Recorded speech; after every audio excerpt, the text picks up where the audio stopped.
I'm Fraser, 34, been married to Nadia for 9 years. Everyone always said we were perfect together. High school sweethearts who actually made it work. She was studying communications. I had just started in residential property management. Nothing fancy, but stable. We got married young, moved into a decent rental, did the whole building a life thing. For years, it was good. Or I thought it was good. Turns out I was the only one who thought that.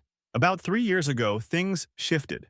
Nadia got hired at this marketing firm, started making real money, started dressing different, acting different. She'd come home later, be on her phone constantly, have these inside jokes with coworkers I never understood. I figured it was just her career taking off. I was proud of her. Supported her through every late night, every business trip, every time she said she needed space to focus on her professional development. I picked up extra work managing additional properties so she could take that lower paying position at the firm she really wanted before her big promotion came through. I was the supportive husband doing what you're supposed to do. What an absolute fool I was. 2 weeks ago, I came home early on a Thursday. I'd been dealing with a burst pipe situation at one of my properties and got soaked. Needed to change clothes before heading back out. I pulled into our driveway around 8 p.m. and heard noise from the kitchen. Loud voices, laughing, music playing. Nadia was having people over and hadn't mentioned it. Not unusual lately since she'd been doing more friend hangouts, but something made me pause at the front door instead of just walking in. The kitchen window was open because it had been hot that day. I could hear everything. Alice's voice came through clearly, all excited and dramatic like she gets after a few drinks. She was saying something about toasting, and I heard glasses clinking. Then she said it. To Fraser's funeral. I stood there on my own front porch like an idiot, hand on the doorknob, not moving. Nadia's voice came next, and the tone in it made me understand things I'd been deliberately not understanding for months. She sounded gleeful. Actually, gleeful. She said the worthless bastard still kisses her goodnight every single night, still tells her he loves her every morning, still thinks they're this perfect team. She said she can't wait to crush his pathetic soul, can't wait to watch him break down in front of everyone. Francis asked what happens if I beg. If I cry and ask her not to leave. Nadia laughed. I heard my wife laugh at the idea of me begging her, and she said that would be perfect. She said I'm useless, that I've been useless for years, that she's wasted 10 years on someone with no ambition, no drive, no future worth being part of. She called me an idiot, said all my trust me babe garbage over the years made her sick. Alice squealed about something talking too fast, suggesting Nadia should livestream whatever she was planning. Livestream it. Put my humiliation on the internet for entertainment. Nadia said she'd already thought of that. Said she has 3 cameras set up at her parents' place where we're supposed to have dinner this Saturday. Her parents are going to be out of town, but she told me we're having an intimate dinner there anyway. Just us. Romantic? She's going to announce she's leaving me, and she wants the whole breakdown on video. Wants to capture every second of my face when she destroys me. Wants it going viral. Wants everyone to see what happens when a worthless nobody gets dumped for someone who actually matters. Someone mentioned Bo. That's when I understood the rest. Bo is this guy from her firm. Comes from money, drives an expensive car, takes luxury trips he posts all over social media. Nadia said he has everything ready. He's been waiting for her to end things with me. She called it going from married to trash to trophy wife material. Said his family has property in Monaco. He's got investments. He's got everything I'll never have. Then Francis made some joke about me maybe having a heart attack from the shock. And Nadia said good riddance. Actually said good riddance about her husband of 9 years potentially having a medical emergency. She said Bo was ready to take her away from this embarrassing life, and she deserved someone on her level. I stood outside my own house listening to my wife plan my emotional execution like it was a fun party game. They were drinking wine I'd bought, eating food I'd paid for, laughing about destroying me in the home we'd built together, the home I'd worked overtime to afford when her career was just starting, the home I'd maintained and improved while she was busy climbing her ladder. I didn't go inside. I got back in my truck and drove to a property I'd been renovating. Sat there in an empty apartment with paint cans and drop cloths for 2 hours, just processing. Not sad, not heartbroken. I got angry. Really, truly angry in a way I'd never been before. See, here's what Nadia doesn't know, what none of them know. I'm not stupid. I'm not useless. I'm just not flashy. I manage 17 residential properties now. I know contracts. I know documentation. I know how to handle complicated situations with problem tenants, with legal disputes, with insurance companies and city regulations. I know how to be thorough. I know how to plan. And I'd already suspected something was wrong. Not the affair necessarily, but something. Nadia's behavior over the past year had been off enough that I'd started paying attention in ways I hadn't before, started noticing things, started keeping track. Not because I'm paranoid, but because when you manage properties and deal with people trying to scam their way out of leases or damage deposits, you learn to watch for patterns. You learn to document. You learn that when something feels wrong, it usually is wrong. I'd already accessed our phone records through our shared account 3 months ago when she started being weird about her phone. I'd already seen the thousands of messages between her and Beau. I'd already found the vacation photos she'd deleted from her cloud, but that were still in the trash folder. I'd already discovered the Instagram account she thought was private where she posted about her new life and complained about being stuck with someone beneath her while she waited for the right moment to leave. I'd already found her draft post about how she was planning this big dramatic exit and how satisfying it would be. What I heard on my porch wasn't a shock. It was confirmation. It was the final piece of information I needed to understand exactly how far she was willing to go. She wasn't just leaving me. She was trying to humiliate me as entertainment. She wanted to break me publicly and use it for social media clout. She wanted to make me viral as the pathetic loser whose wife upgraded to someone better. I went home around midnight. Nadia was in bed, phone in hand, smiling at the screen. She looked up when I came in and asked where I'd been. I told her the pipe situation had taken longer than expected. She said okay, and went back to her phone. Didn't ask if I was okay, if I needed anything, if the day had been stressful. Just okay. Then she turned off her lamp and went to sleep. I lay there next to her in the dark, listening to her breathe, thinking about 9 years of marriage, thinking about how I'd worked extra hours so she could take unpaid internships, how I'd supported her through career changes and bad bosses and office drama, how I'd been there for every achievement, every celebration, every moment she needed someone to believe in her, thinking about how I'd been planning our future while she'd been planning my humiliation. The next morning, Friday, I called in sick to work. Nadia left for the office early like she'd been doing lately, probably to spend time with Beau before their secret got to be not so secret anymore. I spent the entire day making phone calls, sending emails, reaching out to people I'd worked with, people I'd helped over the years, people who owed me favors or who respected the work I did. I confirmed things I'd already set up weeks ago when I first suspected the affair. I activated plans I'd been holding back on because some part of me had hoped I was wrong. I called Lucas, Nadia's older brother. We'd always gotten along fine, had that easy brother-in-law relationship where we'd grab drinks occasionally and talk about sports and work. I asked him to come by Saturday afternoon before the dinner, told him I needed to show him something important about Nadia, something he needed to see. He hesitated, probably thought it was weird, but agreed. I wasn't done. Not even close. Friday night, Nadia came home excited, talking about how she couldn't wait for tomorrow's dinner, how special it was going to be, how she'd prepared something really meaningful for us. She actually used the word meaningful. I nodded and smiled and said I was looking forward to it too. Said I'd been thinking about our relationship a lot lately, about where we'd been and where we were going. She got this look on her face, this satisfied look, like everything was going exactly how she'd planned. She had no idea what Saturday was actually going to be. Neither did her friends, neither did Beau.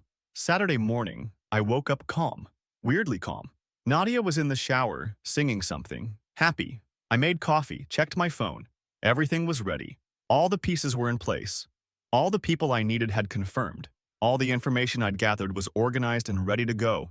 Every screenshot, every message, every piece of evidence of what she'd been doing and planning was compiled and prepared for distribution. Lucas showed up around 3 p.m. like I'd asked. Nadia wasn't home yet. She'd gone to get her hair done for the dinner. I showed him everything. The messages between Nadia and Beau. The Instagram posts about wanting to humiliate me. The recordings I'd made of that Thursday conversation through the kitchen window using my phone. His face went from confused to angry to disgusted in about 10 minutes. He asked what I was going to do. I told him to watch what happens at dinner tonight. Told him he might want to let their parents know what kind of daughter they raised. He left looking like someone had punched him in the stomach. Nadia came home at 5 p.m., looking perfect, wearing a dress I'd never seen before. Probably bought it with Beau. She asked if I was ready for our special dinner. I said absolutely. She drove us to her parents' place, chattering about nothing the whole way, checking her phone every few minutes, probably coordinating with Alice and Francis about the cameras, about the timing, about making sure they captured everything. We got there at 6 p.m. The house was empty like she'd planned. Nadia had keys. We went inside and she'd already set up a nice table in the dining room. Candles, wine, the whole romantic setup. Except I noticed the cameras. She'd hidden them well. But I manage properties and I know what security cameras look like, even when people try to conceal them. One on the bookshelf, one on top of the china cabinet, one positioned on the mantel, all angled at the table, all recording. She poured wine, made a toast about us and our journey together. I clinked my glass against hers and drank, watching her face, seeing the anticipation there, the excitement. She thought this was it, her big moment. The moment she got to destroy me and become internet famous for it. Dinner started. She made small talk for about 20 minutes, probably building suspense for her cameras, setting the scene.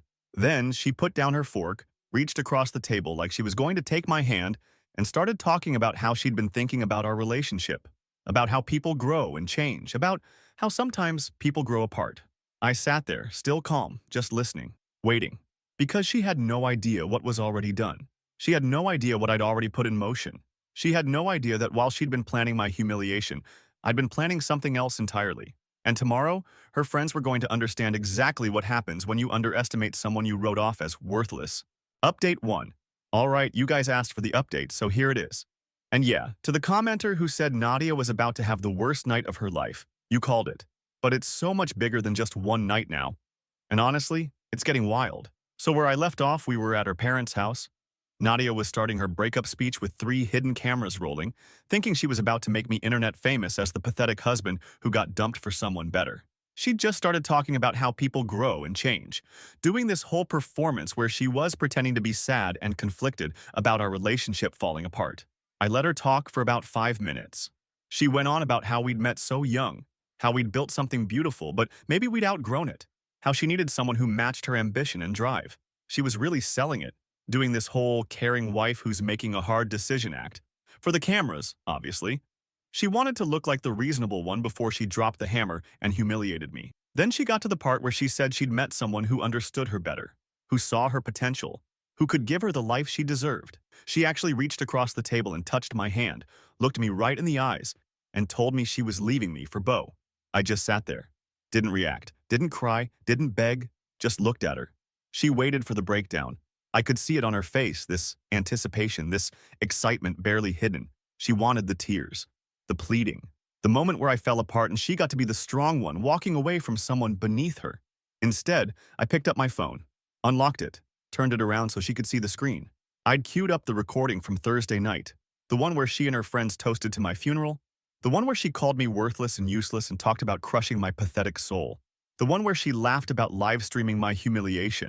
Her face changed instantly. The fake sympathy disappeared. She grabbed for my phone, but I pulled it back and stood up.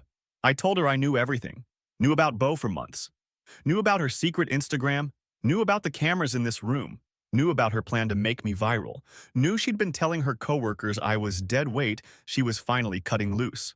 Nadia stood up too, and here's where she showed me who she really was. She didn't apologize. Didn't even try to deny it or make excuses. She just got angry. Told me I had no right to record her in her own parents' house.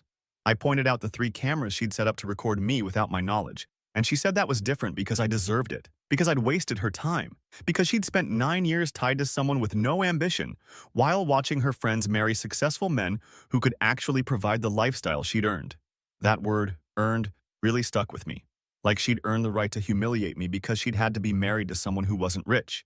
She demanded I delete the recording. I said no. She started yelling about how I was violating her privacy, how I was pathetic for spying on her, how this proved she was right to leave because what kind of man records his wife?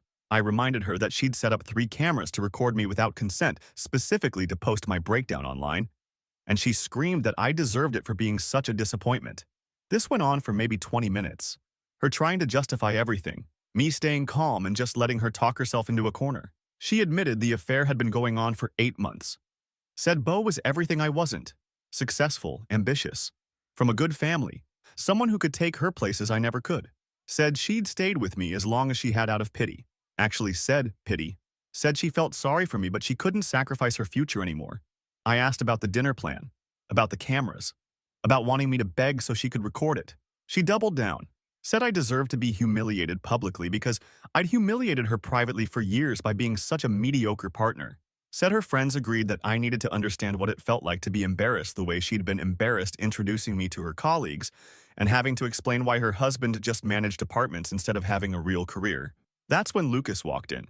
See, I'd given him a key and told him to show up at 7 p.m. exactly. Nadia's face when she saw her brother standing there, having clearly heard everything she just said, was almost worth 9 years of marriage to a person who saw me as a burden. Lucas asked Nadia what the hell was wrong with her. She immediately switched tactics, tried to play victim, said I'd been recording her and violating her privacy and trapping her in an unhappy marriage. Lucas told her he'd already seen the messages, the Instagram posts, heard the recording from Thursday. He told her he was ashamed to be related to someone who'd treat another person like this. Nadia lost it, started screaming at both of us, told Lucas he didn't understand, that he'd always had it easy because he married someone from their parents' social circle, someone appropriate, said I'd dragged her down and she'd finally found someone worthy of her. Lucas told her to listen to herself to hear how she sounded. She told him to get out, that this was between me and her. He said fine, but Mom and Dad were going to hear everything. She said they'd understand once she explained. Lucas laughed and left. Nadia turned back to me. She was done pretending to be reasonable. She said I could have my stupid recording. It didn't matter. Everyone who mattered to her already knew she was leaving me for someone better. Said Beau's family had money and connections, and I was about to learn what it meant to try to fight people who actually had power. Said I should just accept that I'd lost and move on quietly, because making this difficult would only make me look worse. I told her I'd see her Monday to discuss moving arrangements.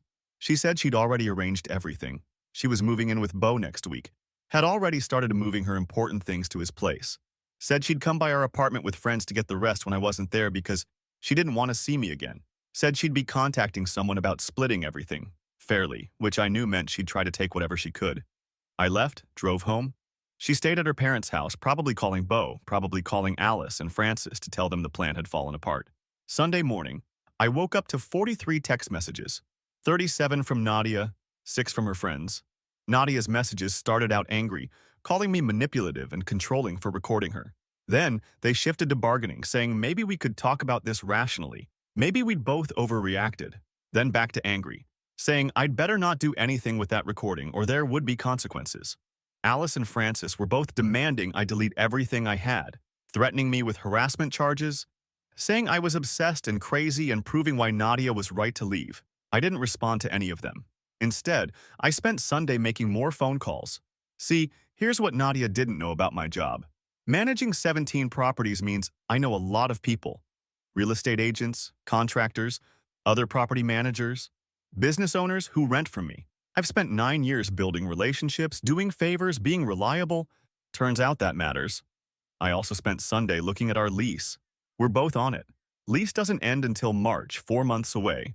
The apartment is rent-controlled, which means it's way below market rate for our area, which means Nadia's going to have a hard time finding something comparable she can afford on her own. Monday morning, Nadia showed up at our apartment while I was getting ready for work. She'd clearly been crying but was trying to act strong. She said we needed to talk about logistics like adults. I said fine. She wanted to discuss how to split furniture, belongings, and figure out who was keeping the apartment. I told her I was keeping the apartment. She's the one leaving. She's the one who has somewhere else to go. She argued that she should get to stay because she makes more money now. I pointed out that my name is on the lease first, that I'd found the place before we got married, that she'd moved in with me. She said that didn't matter after 9 years of marriage. Then she hit me with the real reason for her visit. She wanted me to agree not to tell anyone about the affair or the cameras or anything that had happened. She said it would be humiliating for her professionally if people knew she'd been caught planning something like that. Said we could just tell people we grew apart, make it clean and friendly. Said if I agreed to keep quiet and make the divorce simple, she'd be reasonable about splitting things. I asked what happens if I don't agree. She said Beau's family has connections at big property management firms in the area, firms that handle way more properties than I do. Said it would be unfortunate if my professional reputation got damaged by rumors about me being unstable or difficult. Said she'd hate for my landlords to hear concerns about my mental state affecting my judgment. So now she was threatening my career. The career she'd called mediocre 48 hours ago was suddenly important enough to threaten. I told her I'd think about it. She said I had until Wednesday to decide. She needed to know if she should start preparing for things to get ugly. Then she left. That afternoon, Lucas called. His parents were back in town and he'd told them everything. Nadia's mom called me directly, crying, apologizing for her daughter's behavior. Said she and Nadia's dad had no idea she'd become this person. Said they'd raised her better than this. I told her I appreciated the call, but I was still processing everything. Nadia's dad called an hour later, much less emotional. He wanted to know what my plans were regarding their daughter. I said I was planning to protect myself and my future, same as Nadia was doing. He said he understood. Then he asked if Nadia had really set up cameras to record me without consent. I confirmed she had. He was quiet for a long time, then said he was sorry this was how their family was ending our relationship. Tuesday, I got a message from Bo. First time he'd ever contacted me directly. He said Nadia had told him everything about Saturday and Sunday. Said he understood this was difficult for me, but I needed to accept that Nadia had moved on. Said he and Nadia were building a life together and me trying to cause problems for her was only going to make things harder for everyone. Said the mature thing would be to step aside and let her be happy with someone who could actually appreciate her. The mature thing. This guy who'd been sleeping with my wife for 8 months while I was working overtime wanted to lecture me about maturity. I didn't respond to him either. Today is Wednesday, Nadia's deadline day. She called me this morning asking if I'd made my decision about keeping things quiet. I told her I had. She asked what I'd decided. I told her she'd find out soon enough. She started panicking, said I was being vindictive, said whatever I was planning, I needed to remember that her career was important, that she had a reputation to protect. I reminded her that she'd been planning to make my humiliation viral, and she said that was different because I didn't have a real career to damage. We're supposed to meet tomorrow at the apartment to start dividing belongings. She's bringing Alice and Francis as witnesses/moral support. I told her that's fine. What she doesn't know is that I've spent the last 3 days contacting everyone in our social circle, everyone from our wedding, everyone we've done holidays with, everyone who knows us as a couple. I've sent them everything. The recording from Thursday, screenshots of her Instagram posts, screenshots of her messages with Bo where she called me worthless, the video I took of her admitting she wanted to humiliate me publicly, and I've sent all of it to her office, not to get her fired, because I'm not trying to destroy her career, but her boss deserved to know that the woman representing their firm spent company time setting up cameras to cyberbully her husband, that she used company resources to coordinate an affair with a coworker, that she'd been posting about company business on a secret Instagram account that violated their social media policy. Tomorrow, she's going to walk in here thinking she's in control of this situation, thinking she can manage me and manipulate the narrative and come out looking like the successful woman who outgrew her loser husband. She has no idea how many people already know the truth. Update 2. You guys, this got so much messier than I expected. And yeah, shout out to everyone who said Nadia would try to flip the script and make herself the victim. You were absolutely right. But here's the thing, she's actually good at it, and it's causing problems I didn't fully anticipate. Thursday came, and Nadia showed up at the apartment with Alice and Francis, exactly on time. I'd spent Wednesday night moving anything important or sentimental to a storage unit I'd rented, just in case things got destructive. Good call on my part. They walked in and the energy was immediately hostile. Nadia looked exhausted, like she hadn't slept. Alice and Francis positioned themselves on either side of her like bodyguards. Nadia asked if we could do this quickly and professionally. I said sure. She had a list on her phone of everything she wanted to take. We got through maybe 10 minutes of that before it fell apart. She wanted the TV we'd bought together 2 years ago. I said fine. She wanted the couch. I said no, because I'd paid for that entirely when we first moved in together, before we were married. She argued that after 9 years, everything was community property, basically. I pointed out we weren't in a community property state and I had receipts for major purchases. That's when Alice jumped in. She said I was being petty and vindictive, that I was trying to punish Nadia for being honest about the relationship ending. I asked Alice if she remembered toasting to my funeral last Thursday. She got quiet. Francis said that was taken out of context, that they'd been joking around. I asked what context makes joking about your friend's husband's funeral okay. Nadia told them to stop helping. She turned to me and said fine. She'd move out her personal items and clothes and we could deal with the rest through mediation. I said that worked for me. She went to the bedroom and started packing. While she was gone, Francis tried a different approach. She said Nadia was really struggling with how I'd handled everything, that sending those messages and recordings to everyone in our social circle was cruel and unnecessary, that I'd basically destroyed her reputation out of spite. I asked Francis if she'd helped set up the cameras at Nadia's parents' house. She said that wasn't relevant. I said it was extremely relevant because she'd participated in planning to humiliate me publicly and now wanted to act like I was the bad guy for defending myself. Alice said I could have just divorced Nadia quietly, that I didn't need to air everything out. I pointed out that Nadia's entire plan was to air everything out, to make my humiliation viral, and they'd both been excited participants. Alice said they were just being supportive friends. I said supporting your friend in destroying someone makes you complicit. Nadia came out with 2 suitcases and 3 bags. She said she'd come back for more later. I told her to coordinate with me first, that she couldn't just show up whenever. She said this was still her home until the lease ended. I reminded her she'd told me she was moving in with Beau, that she'd already started moving her important things there. She said plans had changed. That's when I found out the first major complication. Beau had apparently gotten cold feet. Not about the relationship exactly, but about Nadia moving in right away. His family wasn't happy about him being involved with a married woman, and once things got public and messy, they'd put pressure on him to slow things down. He'd told Nadia she could stay with him temporarily, but couldn't officially move in until the divorce was finalized, and some time had passed. So now Nadia was kind of homeless. She couldn't afford a place on her own that matched our current apartment, couldn't move in with Beau properly, and was too proud to ask her parents if she could move back home. She'd been staying with Alice for the past few days. She asked if we could work out an arrangement where we both stayed in the apartment until the lease ended, just in separate rooms. I said absolutely not. She said she had just as much right to be here as I did. I said she'd made her choice to leave. She'd told me she was moving in with her boyfriend, and I wasn't running a hotel for her while she figured out her new life. Frances said I was being unreasonable, that Nadia was in a difficult position and I should be compassionate. I asked Frances where her compassion was when they were planning to film my breakdown. She left. Alice and Nadia stayed.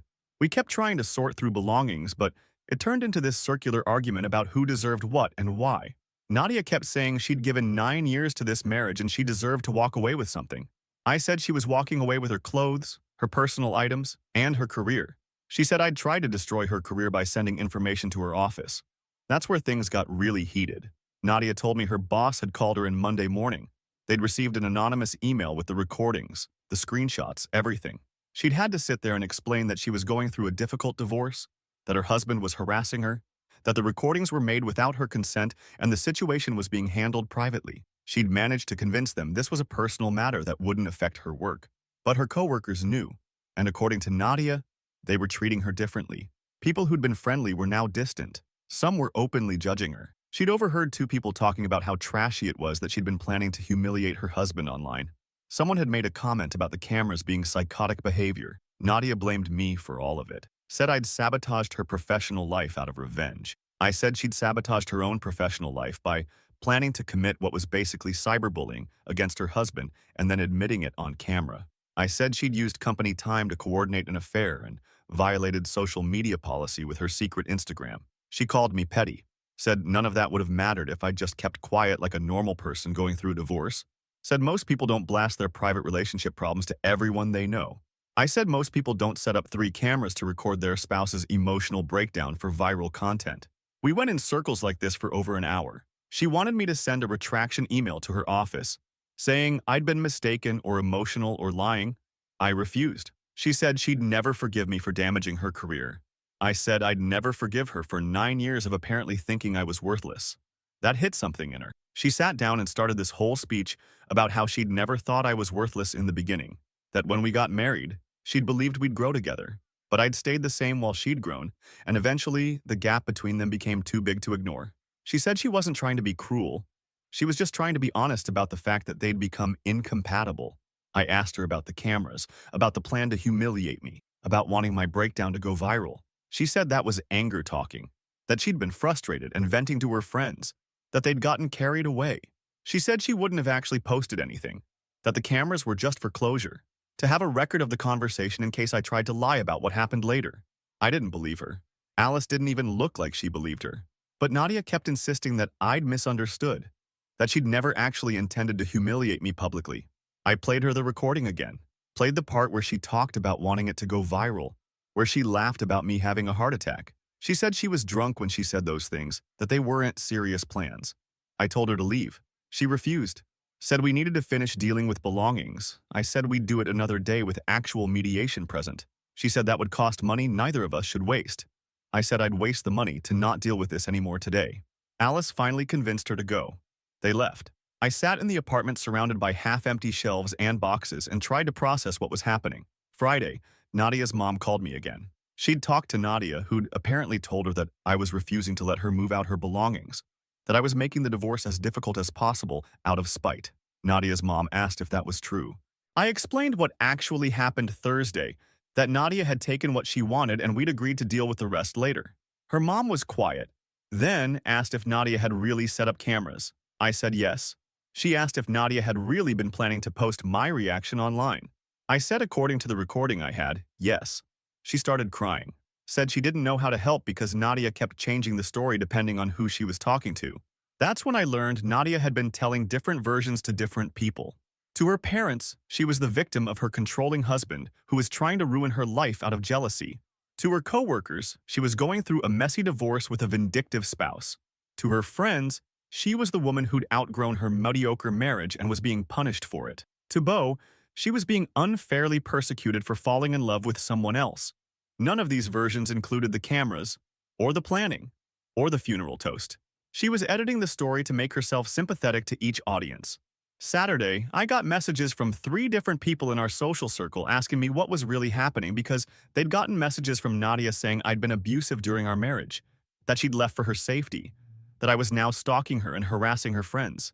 These were people I'd sent the recordings to, so they knew that wasn't true, but apparently Nadia was trying to create a counter-narrative. I also got a message from Beau, much less friendly than his first one. He said Nadia was staying with him temporarily, and I needed to stop contacting her family and friends trying to turn them against her. Said I was making this divorce more complicated than it needed to be. Said if I continued harassing people in her life, there would be consequences. I didn't respond, but I did screenshot the message and send it to Lucas, who sent it to his parents, who were apparently not happy that Beau was threatening me. Sunday, Nadia's dad called. He wanted to know my side of everything because Nadia had told them I was refusing to move forward with the divorce, refusing to let her get her things and spreading lies about her. I spent an hour on the phone with him explaining the actual timeline, what I'd actually done, what Nadia had actually planned. He listened to everything, then said he needed to talk to his daughter.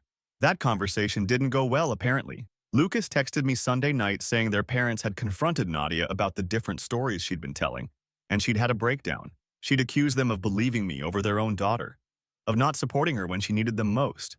She'd left their house upset, and Lucas hadn't heard from her since. Monday morning, I got served with papers.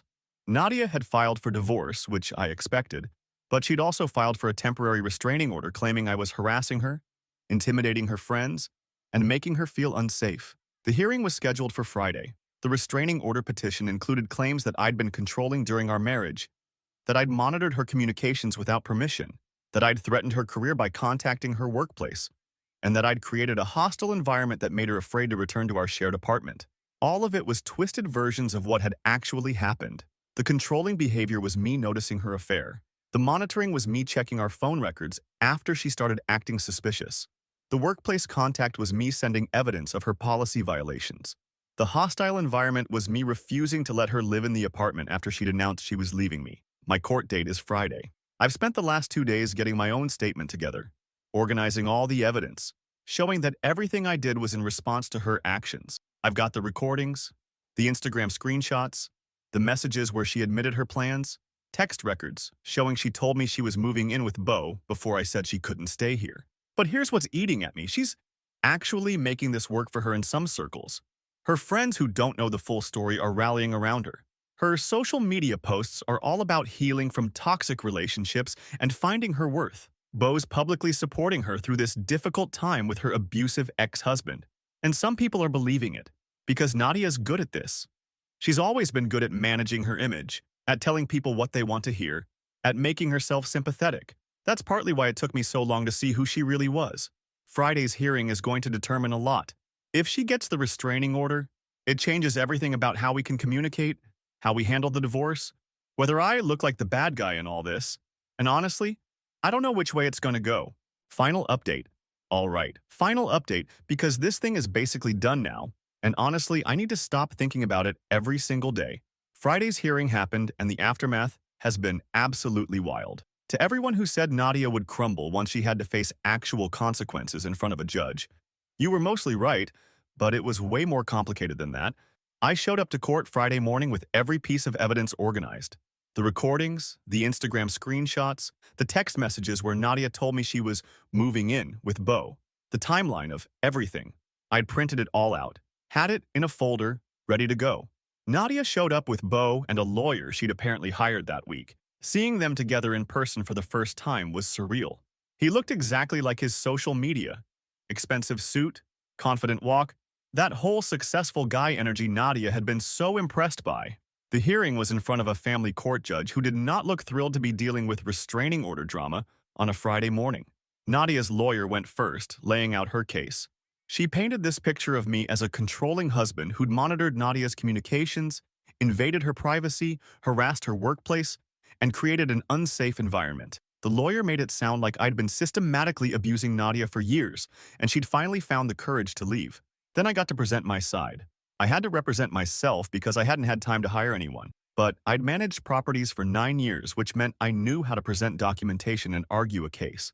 I walked the judge through the actual timeline, showed the phone records that proved I only accessed our shared account after months of suspicious behavior, played the recording from Thursday night where Nadia and her friends toasted to my funeral and planned my public humiliation, showed the Instagram posts where she'd been bragging about her exit strategy, showed the text messages where she admitted she'd set up cameras to record me without consent.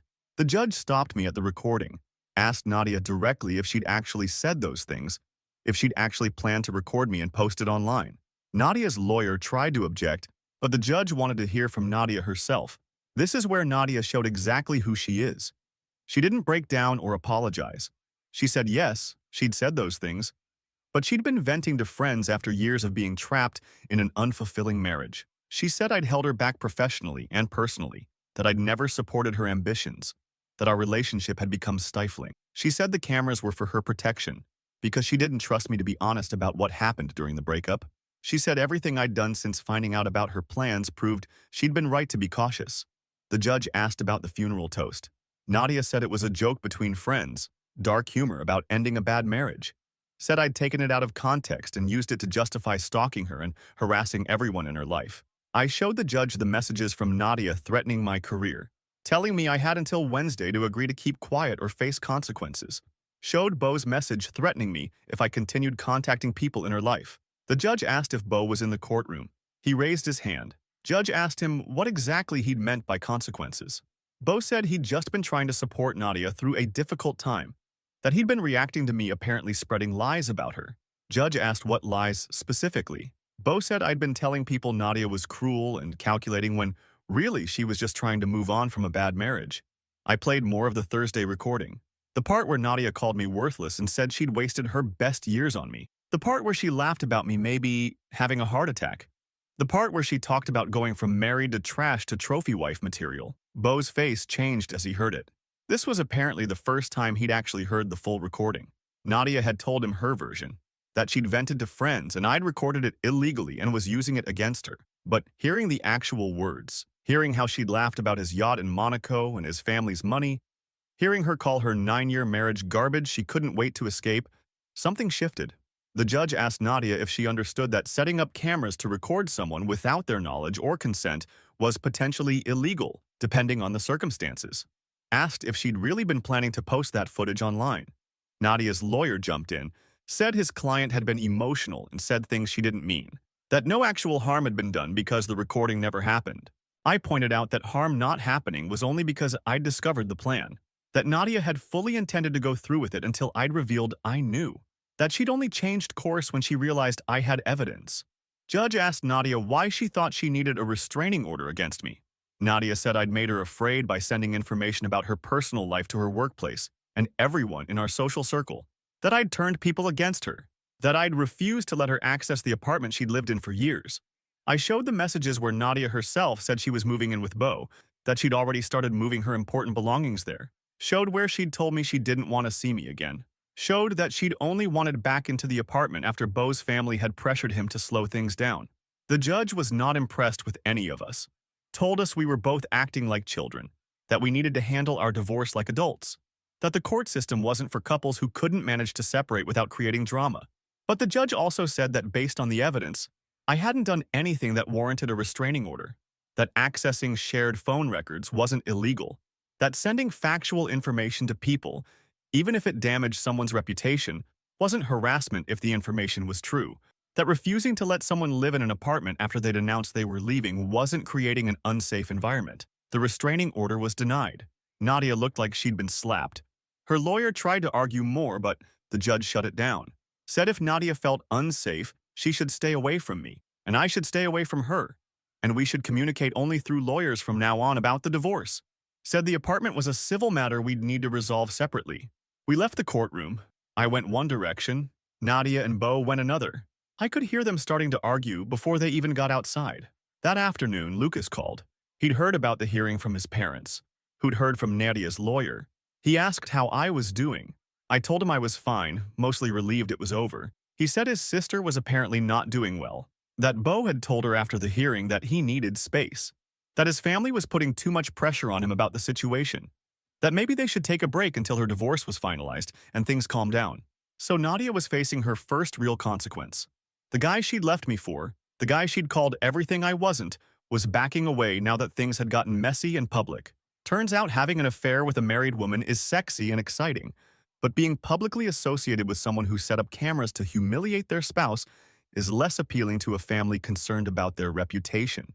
Saturday, Nadia messaged me directly for the first time since the hearing. She said we needed to figure out the apartment situation.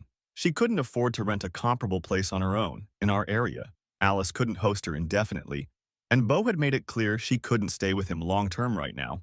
She asked if we could work out an arrangement where she paid partial rent to stay in the second bedroom until the lease ended in March. I said no.